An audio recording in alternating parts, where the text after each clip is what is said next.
Learn the fundamentals like a pro so you can break them like an artist. The more relaxed you are and available for the next turn, which is the bottom turn, then the bottom turn will have all its potential. And then when you reload it, then you can fall into your rail in one line, adapt to the wave. There's no plan. The plan can change to the end. When you decide to engage a bottom turn, it cannot be mechanical. You have to leave room for that plasticity and teach them that it's never going to be the same movement. Teahupo'o, it could be hostile and dangerous, so we had to prepare. And of course, paddling is the first link. If this link is weak, then there's no added link to the chain.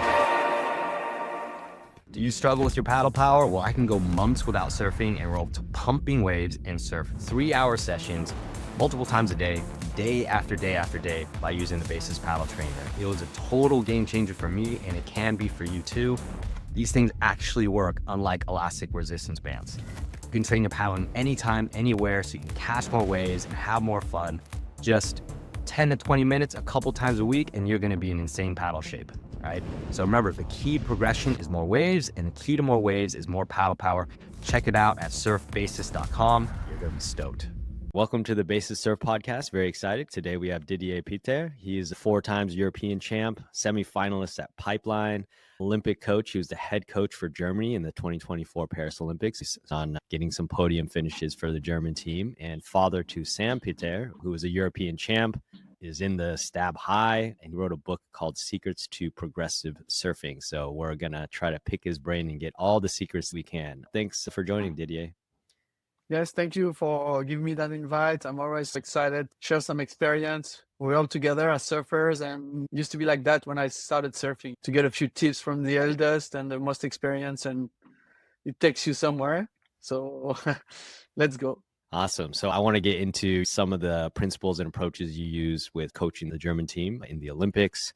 We'll talk about paddling. I'm really fascinated about the approach you used for the success of your son, from pushing him into his first waves to getting him to this elite level where you want him to win the Olympics and get Olympic gold someday. Seeing that entire journey is going to be something that I'm really fascinated by.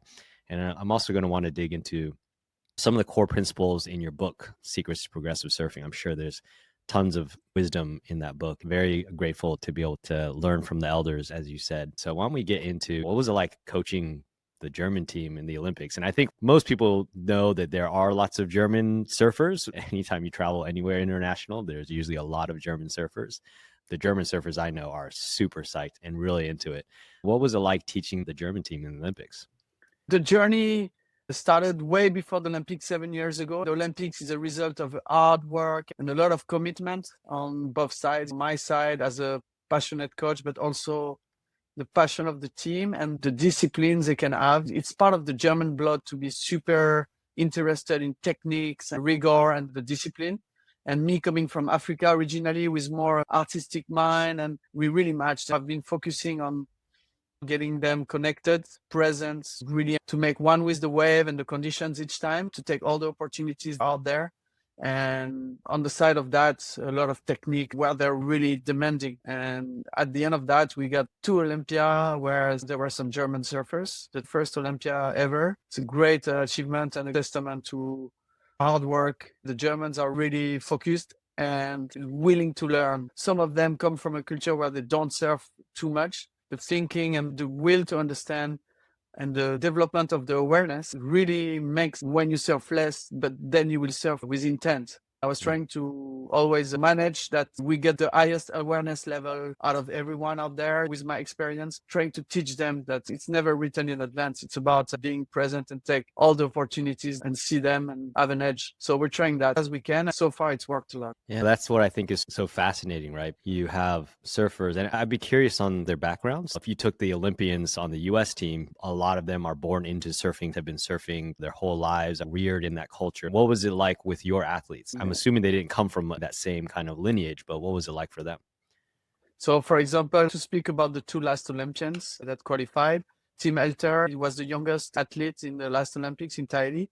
His dad was a windsurfer, and he didn't want to live far from the ocean, so made the move to Canaries. And Tim grew up there and just naturally connected to the ocean and became a really good surfer. For Camila, she grew up in Portugal, no roots to surfing at all, no family involved in surfing, but she discovered it and fell in love with it. Maybe being the odd person in the group coming from Germany, had to work harder to be accepted. She has strong desire to learn and come on top. It's amazing the way she qualified. I was amazed how she managed the qualification. It's everybody has their own situation. Couple girls grew up in California, more California on the free surf side of things, which is good. I love California for that, all the creativity. In the end, the team also feeds from each other. They're all willing to learn and take self-responsibility also for when we give them goals and teach. That was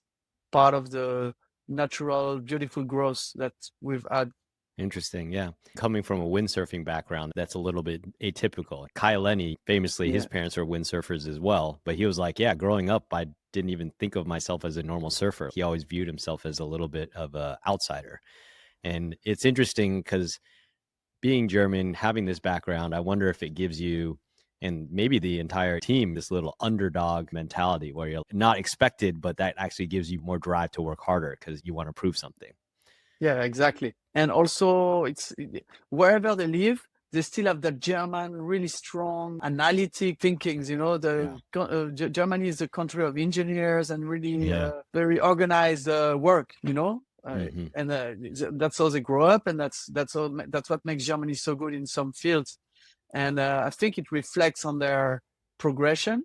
And for me, it's more part of keeping spontaneity to that, keeping creativity and spontaneity, because you could also fall into good students, but not with the instant, the creativity and the individuality that we need also in surfing. So I'm trying to balance things and encourage those who are really strong and very hard workers, and give them that sort of outside of the box thinking. Yeah, interesting. What were some of the technical aspects you were working on with the team leading up to the qualifying events? The qualifying events, it's like the criteria is always changing. It was a lot about airs because of the Brazilian storm, but then Italy came and it brought really sharp rail surfing. And now the judges put that into the balance. That's how Italy got to the second in the world and almost a world champ a couple times. I think he's missing the air game in the end. Different criteria that mix with each other, and it's up to the surfers to convince the judges. So I always watch the criteria as a living organism, anticipate what the judges want, and try to really be in tune with what they should like on that wave. We train a lot. It's a lot about less maneuvers, but really impactful maneuvers, majors. We call it majors. So we work a lot on major maneuvers and different situations where they have the pressure to execute, under pressure or not, at the beginning of the wave, at the end of the wave. There's a lot of work to do. I think surf training is just starting. When you see other sports like golf, we might not even have all the tools yet, but there's a lot of growth possible for surfing. As the criteria grows, the goals are changing as well. We want to be at the forefront of that change, to, like, we compare ourselves to other nations, to be before them,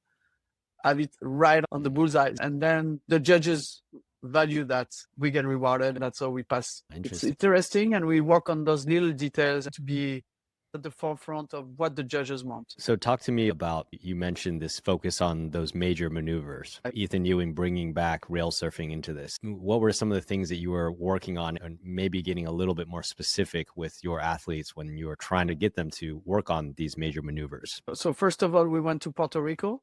You have to become wave. You have to be like a chameleon and take the color of the wave. And that color changes every day. It's like unconditional love and adaptation to whatever's here. We'll try our best, trying to give them the goals each day that are the most meaningful to what the conditions say, and not force any plans. I always say the plan is no plan. Even though there's a plan behind, we try to adapt to the day and get them used to that. So in the end, the day of the competitions, they have the inside answers. We worked a lot on progressive maneuvers to surprise and variety. Puerto Rico is a really windy place most of the time. The goal was to differentiate ourselves and take some gambles at the back into progressive maneuvers. And some of our riders qualified already in the Olympics in Japan with the air game. And we were just encouraging that they become more complete and Just have a mixed game, not trying to be a robot, but mixing it up the whole time and surprising as much as they can. The judging criteria has changed so much, right? It used to be do your 3 to the beach and you get a 10. It feels good as a surfer, but the criteria has changed. And now the judges see that and they're like, oh, it's the same thing over and over. There needs to be so much more variety. And Ewing mainly focuses on his rail game, but every one of his turns has a little bit of spice and variety, Right. which makes it beautiful to watch. That must also be the hardest thing to do. That's when your surfing reaches this level of creative expression as opposed to just pure mechanical. It's more art, but that's the hardest thing to do, right? Albert Einstein said, learn the fundamentals like a pro so you can break them like an artist. So they have to go through that phase in their development. The riders learn the point techniques, and we never insist enough on that, but also into the mirror of what the wave wants. There's a lot of coaches out there that really focus on just technique. It's actually the technique to serve the wave and to serve the wave project. It's always the two together.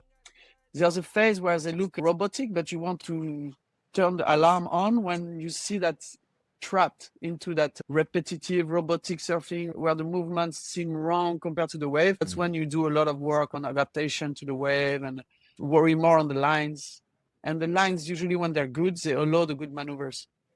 And every time I do an analysis, it will be on those two levels. It's the surfer in the ocean, first the positioning, but it will be the surfer on the wave.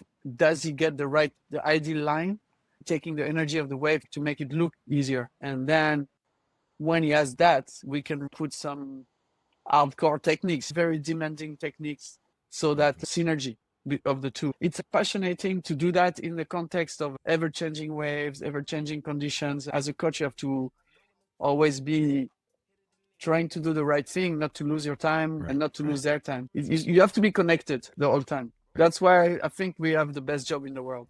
It sounds fun for you. So cool. I love the way you're thinking about it. That quote you said, just talking about how you have to master the fundamentals before you can break the rules. Were there any technical issues that you identified that you were like, we need to fix this, or this is something that we can improve so that some of your surfers could take their major moves to the next level? In general, the main problem is that they don't want to take a risk early on the wave. They usually get going and they won't try to be very intimate with the wave, like to really attack the lip early on and take a big gamble. The goal on the wave is not ambitious enough. The second issue was that the bottom turn has to allow that, and the line has to allow connecting to the steepest, highest, and most critical part of the wave. So there's a lot of work done onto finding the speed and then breaking that line to have a proper setup in the bottom.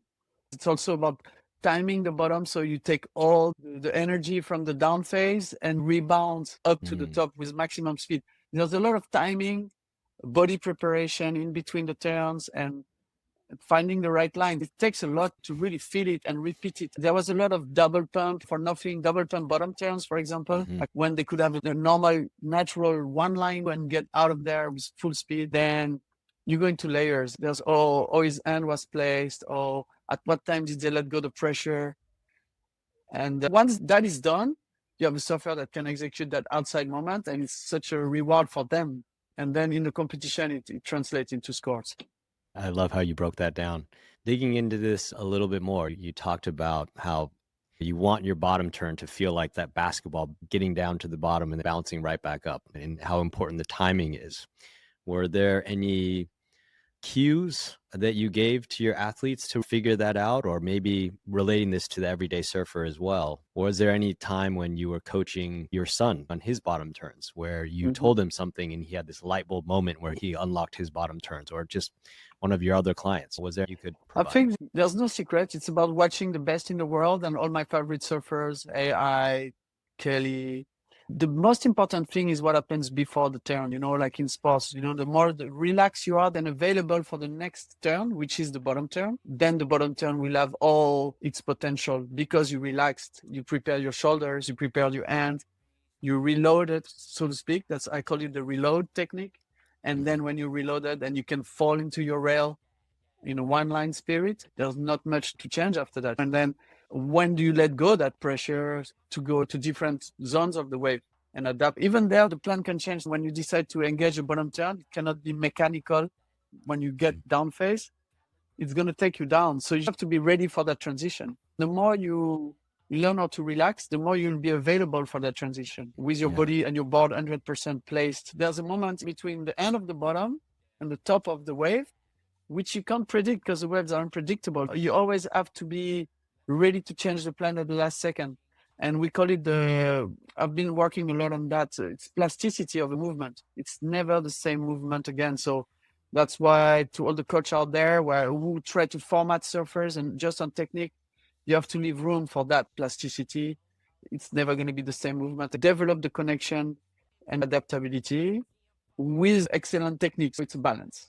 I really loved what you said about relaxing into your bottom turn, because I think most people think I'm going into my bottom turn, so I have to brace, right? But then because they get rigid, they can't compress into their board, and then it makes them more likely to tip over. And because they can't compress, they're not going to be able to load up all that energy and then release it when you go up. But by that cue being to relax into the board, that's really what's going to allow you to compress deeply. But you mentioned in Ewing, the way he compresses, he gets so compressed.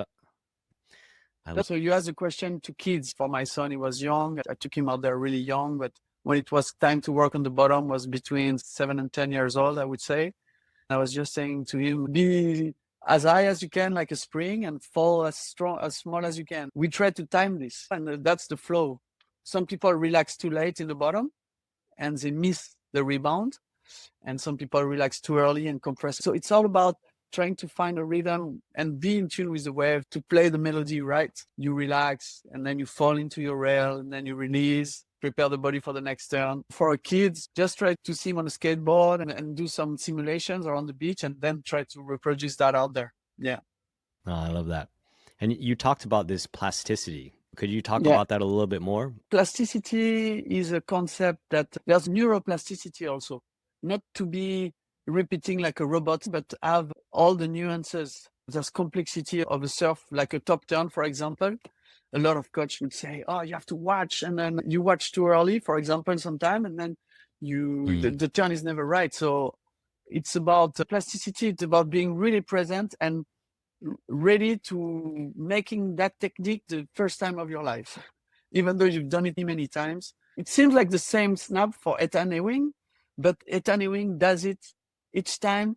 He will make sure he does it with the perfect connection with the wave, and then he will take something in the wave and release. He cannot force it like the old one. It's the new situation each time. So we have to believe it and get comfortable with that. For plasticity, it's about being in your mind, ready to change a plan for competition. It could be on a technical level, but it could also be in your mind, being very adaptive. We have exercises with Team Germany where we confuse them with the plan changes during the session, where they have to make a goal. And I won't go too much in details, but we develop plasticity, even though they make a wrong decision of taking a wrong wave.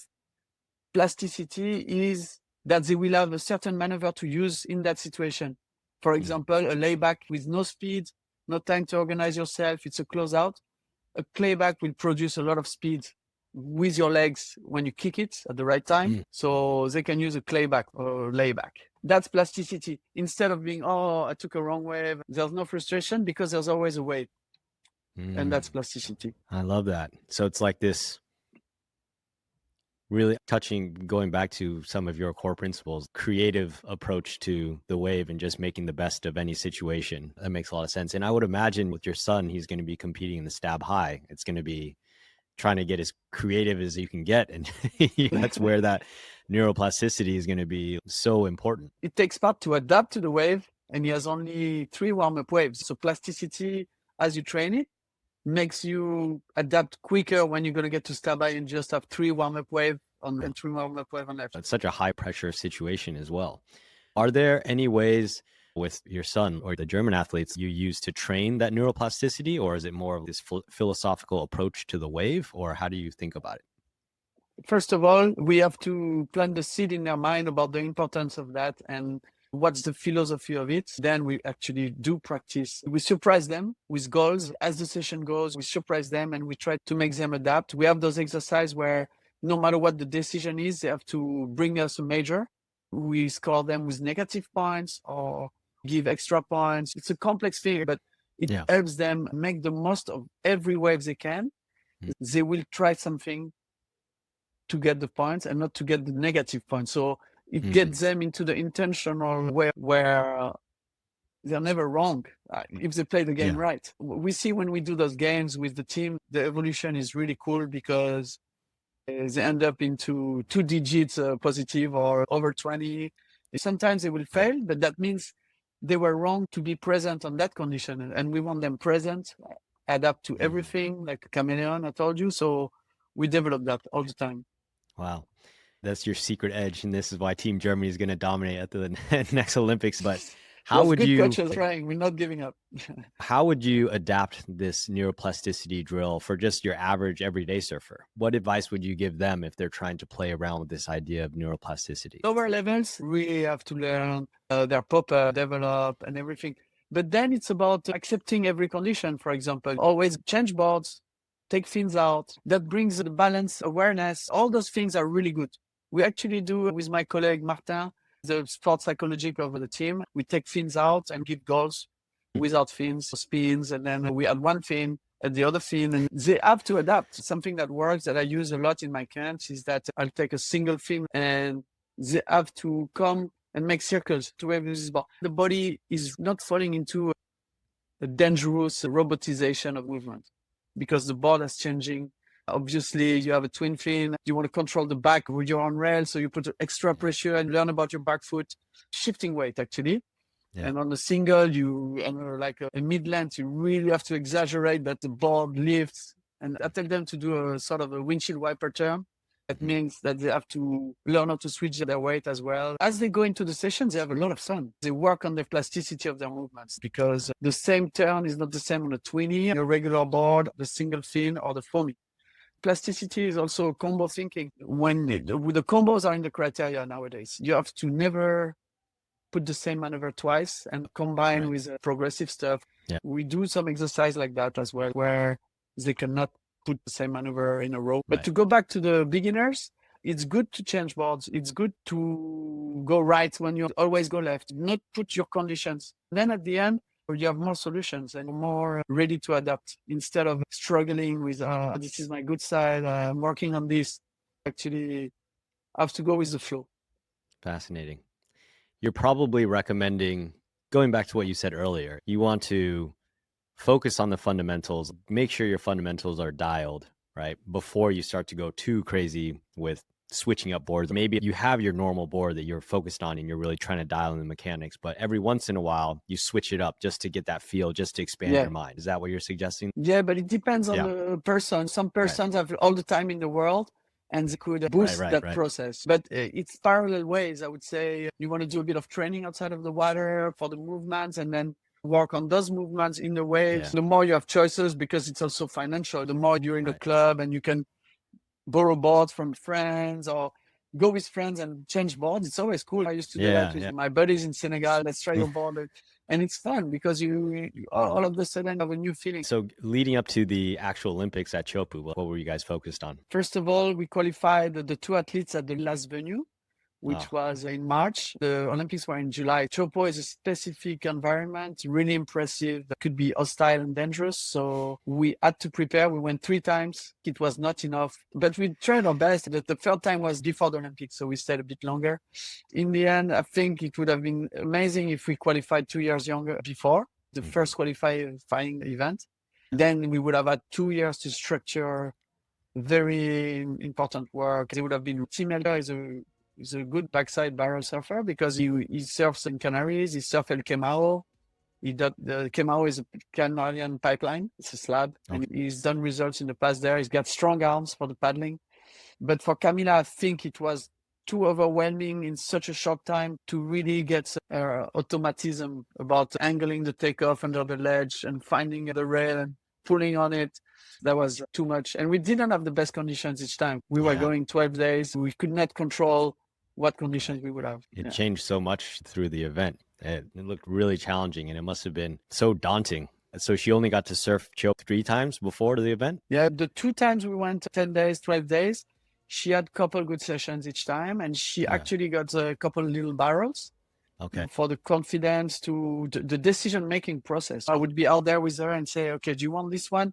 And it's overwhelming. There's instincts of survival. You have a big West ball coming and she said, no, I don't want. Then we watched the video. Somebody was filming. I would go on the wave sometime. She would say, no, I would show that it was makeable or not. It's a long process to control the fear, to control the intensity of that drop and to find the right line without consequence. Every time she would say, okay, I go for it, she would maybe have a wipeout to get the ruffle of feathers. It's impressive. It's like a crystal clear. You see the reef. For the average surfer, it's impressive to be over the ledge there, down in Teahupo'o and the mountains and everything. Yeah. It's pretty impressive. Oh my God. But if you can get there, it's amazing too. I can only imagine. That must be so gnarly. It's interesting because I interviewed Clancy Dawson, one of the coaches for the High Performance Center in Australia. He was working with their Olympians getting ready for Teahupo'o as well. Tyler Wright, the women on the team, they were getting ready for Teahupo'o. The entire team, they were like, well, what do I got to focus on to make me feel more comfortable out there? One of the things they focused on was actually paddling. Yeah. There's this whole paddle to podium program brought in coaches and started working on their paddling. And Tyler was talking about how that made her feel a lot more confident paddling into those waves. But for you guys, did you focus at all on paddling leading up to it? Yeah, because in Munich, the athletes did some paddling and apnea to feel comfortable. Paddling is the first link. If this link is weak, there's no added link to the chain. We work a lot on putting the feet, finding the right angle. It was amazing, but the time was missing on our side. They knew they were qualified and they could implement a program in Australia 2 years ahead of us, which I'm sure is amazing. That's what I regret from that time. But for next time, we know where we're going. It's lowers and it's going to be a skate park, surfing. So really creative and they're really on the program this time. Yeah, the most drastically different waves on the planet to go from one venue to the next. That must be an interesting challenge for you as a coach. You were a semi-finalist at Pipe, you've surfed Teahupo'o, and so the heavy waves are no problem and the small waves aren't probably that big of a problem for you either. That's probably where you get to do more of the creativity and the artistic side that you were talking about. Yeah. But to tell you honestly, I don't do airs, but I can actually coach to do airs and I can actually, but I can't do those airs that I coach, but I know from observation and from with my son that he's become one of the specialists now here in Europe. So it's amazing because if you don't have an air game today, you're really in danger. If your goals are to win titles, I don't think you can win titles at any level. Yeah. Except this year for the final five, if Fiji is 15 feet and then it's perfect just barrels, then it's a specific event. But I think in lowers, the Olympic champion will be somebody that controls every maneuver in the book, every progressive turn in the book, and that as an approach, a very ambitious approach, going big and surprising the judges. Interesting. Going back to your son, I think we have a pretty good understanding of your philosophy and approach. Is there anything else we're not thinking about that we haven't talked about that you think was instrumental to his development and ultimate success? He's an incredible surfer and doing really crazy stuff. What else would you say contributed to that success in your approach with coaching him? That's an excellent question. The first thing that comes to my mind is when he was skateboarding, I would hold his back end to the front, like surfers, ready to touch a bottom turn. I would not pull him like some dads pull the kid by the front end, so the kids end up really inverted. And so I was thinking about all the little details. And then he ended up skating alone and on the flats, trying to slide the board. So you develop a lot of agility. Kids here in France, it's too hard for them. It's not like California. He got into skateboarding more than surfing from 5, 6 years old to 10 years old. But all this transferred to surfing because I was making sure in the ramps we would work on the reload, the timing of the pressure, the breathing, and all that stuff. I think that was instrumental. When we were in the water, I was talking a lot about the eye line, the first pump. When you go into the wave, take possession of the wave is an activation of your flow. When you do that first eye line pump, you ignited the pump and you want to do another one. It becomes maneuver. And those maneuvers go higher on the wave and you take possession of the space. But if you don't at the beginning do that, and that's what I would recommend to surfers to focus on, it's the eye line pump to really get going and get the first contact with the wave and initiate the speed. Then that speed, doing the right things will develop naturally and become like a skate ramp. So that was instrumental as well. I remember telling him, when you throw your kid out there, like the dads, you really don't push the kid down the wave. He has to have some wave to feel the first glide. So I would hold his tail. Until the tail was the wave. And then I would let go the tail and repeat that the whole time. I think it worked. Now it's automatic, takes speed. And then the speed translates into lines. And in those lines come the big maneuvers. That initial high line, it's so important, right? It sets up your entire way. Forget. You do everything right, but if you get excited there, then there's no slope. When you ski, you have to take the skis off and go back to the top of the mountain, solve the problem, and immediately feel that you have the speed. You might miss a section or two, but eventually you can do big roundhouse or decide to break the line when you need it. Some people forget and might not have the right board as well, or missing something. But it's like from the white water, you could do everything right or take the wrong direction. Taking the high line is a guarantee, I would say. It's one of the guarantees that you will have a healthy progress. And on your movements, the flexibility of your body, try to work it out on the skateboard and through exercises. Flexibility is super important as well. Okay. I think people have a pretty good understanding of your approach and philosophy. And I'm curious, we've heard about the training you've done with your athletes and your son. And you have this book, Secrets to Progressive Surfing. If someone is interested in getting your book, what are they going to learn in your book? How would you describe it? Is it more of a philosophy, or are you going super detailed into individual maneuvers? It's what I told you at the beginning of the discussion. It's a parallel way to performance. It cannot just be technique, and it cannot just be wave connection. I think it's about the two making a synergy. The energy zones, it's about being right place, right time. And when you're right place, right time, making the right turn to sublimate the moment instead of doing the wrong movement that kills what you could do. So the technique, as I said before, is here to serve the wave project. It's always going to be by layers. And the first of all is the understanding of the wave and how to use it into that line that you finally find, and that music. You can learn some techniques and become the artist instead of just somebody that plays the song of someone else. That makes sense. Some people learn music, for example, and they will just be good, but they can't compose. And to compose, you have to have a connection with the wave, that healthy connection and the relationship with the wave. Make it the center of your project, finding the right lines and always being worried how you survive on a wave, being in the high line, coming back to the white water and have a rebound on it, or connect to the zone, to the right zones.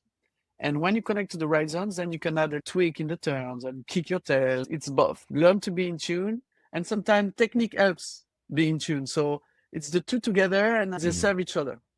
Yeah, I already ordered the book, so I'm really looking forward to checking it out. Yeah, there's still some available in the US. If you're in the US, you should probably snap one up. It looks very fascinating. Most of the time, when you talk to surf coaches, they're definitely more on the technical side of things. When I talk to pros, they tend to be more on the artistic, like how do I sync with the wave? But obviously you need both, right? Synergy between both, the three ways to really high performance and healthy progress. Nice. What do you think is a common surf tip that people get wrong? Is there anything that you hear out there in the media, oh, you should do this when it comes to your surfing, that you think most people get wrong? I think I will help a lot of coaches and parents. I've heard that you should watch at the top of the wave, throw your arms and watch. I see some girls and guys that don't do it ideally because it's so inside. There's no more plasticity. They throw their arms too early, and when they push the tail, they kill their flow and don't have natural fast transitions. It's that tip of watching. When you're at the top of the wave, open your shoulders to your goal. Like when you're in the bottom turn, your shoulders are your steering wheel. Some people stand the shoulders without worrying about the connection.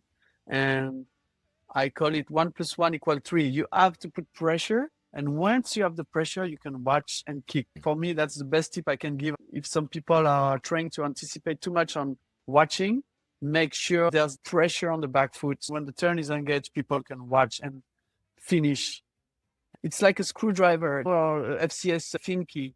You can't turn it in the sky. You have to put it in first, and then you turn and you have the effects. When you're in your turn, you really have to put pressure before you throw your arms. At the learning stage, some anticipate without pressure and they never learn it. The most common thing out there that I see is wrong. And it's right sometimes because people will have a natural way to put and watch, but some people don't. So you have to be careful. That's what I would say is the most important. There are ways we use in coaching where you don't have to turn your shoulder. You can watch above your shoulder, but you still have your force. You see Mick Fanning or guys like that, they really watch above their shoulder. And as they watch, they transfer the weight to the heel side. And there's already that connection with the wave. The heel is in contact with the power source of the wave. And then you have the timing. It's really hard because it's in a flash moment. Yeah. As coaches or as people, when you're struggling, you should think about slowing down, maybe doing it with another board, trying to feel it without radicality, but you have to feel that moment in between when you throw yourself. You have to have the connection. That's really good. That's a piece of gold right there. All right. Next question. Have you ever had any light bulb moments when it comes to boards or fins or equipment? When I was riding barrels and heavy barrels, equipment was really important for me to have 100% trust on the board. And I remember Eric Arakawa making me such thin rails, and I could trust the paddling, and everything was right. Recently, I realized that foam is your friend. I'm over my 50s now, and I want to just have a lot of fun. And so I'm riding boards that are thicker, and it's one thing that hit me, that I was insisting too much on minimal volume to be as radical as I can be. It's maybe a mistake that a lot of people do here. You see a lot of people with the board. It's good if the conditions are perfect, a powerful 3 to 5 foot wave, but most of the time it's not Christmas every day. So that's the thing I've realized recently. I take more foam, a rounded outline, and I have a lot of fun. With the two twins plus, what do you say? The trailer. With the twin fin, and the third fin is smaller. The trailer is thinner, smaller. What board would you bring if you were stranded on a desert island with fun waves? For sure, my 20. Which 20 is it? How big is it? Nuno Mata was a former rival in competition. I actually sold him my best magic board ever. It was a board from Ro Machado that I sold him. He tried to copy it and everything. And like 10, 15 years later, he sponsors Sam. He still sponsors Sam, my son. So recently he made me that twin. That's just magic. It's like it was inspired from a board that I tried from Takuji. Tak lives in California. Had a Patterson retro board. And I said, wow, I want a retro board like that to Nuno. And he made me that twin that's just perfect. So I would take that 20 definitely. What's the name of the model in case someone's in Portugal and wants to pick one up? I think it called it the T20. T20. And it's also inspired with the round outline from the Lecker. So it's a mix of the two, T20 and Lecker. And then going back to that volume question, how many more liters is it than your high performance short board if it was fun waves? How many more liters is it than that board? No, a liter and a half, 2 liters, definitely. And rounder rails, more above the wave. The less you worry about volume, the more you have flow. When you're working on X, unforgiven mistakes, and a bigger board forgives a lot. When it's time to worry about the lines, the flow, you feel it more. Last question. What is your intention when you go for a surf? What goes through your mind? Me? Yeah. I always say that the best wave of the day is never surfed. So I try to be very focused on the tide. The tides are so important.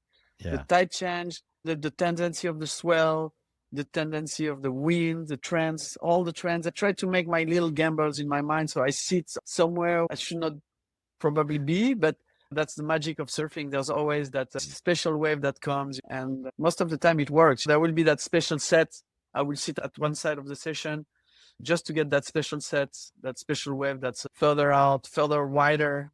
Yeah. And then sometimes I say, okay, now next challenge. I have a lot of fun. And I don't want to be where it's super crowded, when it's onshore and tricky. The trickier it is, the more happy I am to try and solve those problems.